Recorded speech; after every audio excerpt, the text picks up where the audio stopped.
La loi de 1881, elle est magnifique. Elle fait partie de ces grandes lois républicaines, comme la loi de 1905 sur la laïcité, qui sont des lois d'équilibre. La loi de 1881 pose comme principe la liberté et comme exception ses restrictions. C'est ce qu'on appelle les abus de liberté. Elle est magnifique parce qu'elle est très inclusive.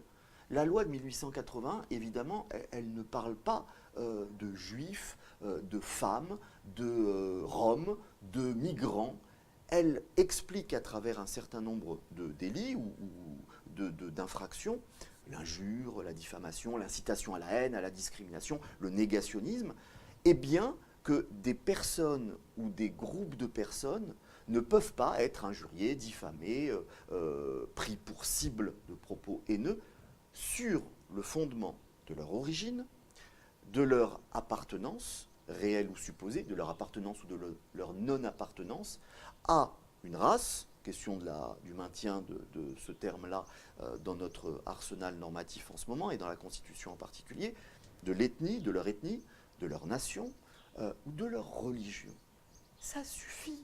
La loi de 1881, qui a été révisée, la loi de 1972, dite loi Pleven, etc., la loi de 1880, aujourd'hui, elle permet de traiter, entre guillemets, l'ensemble de ces phénomènes.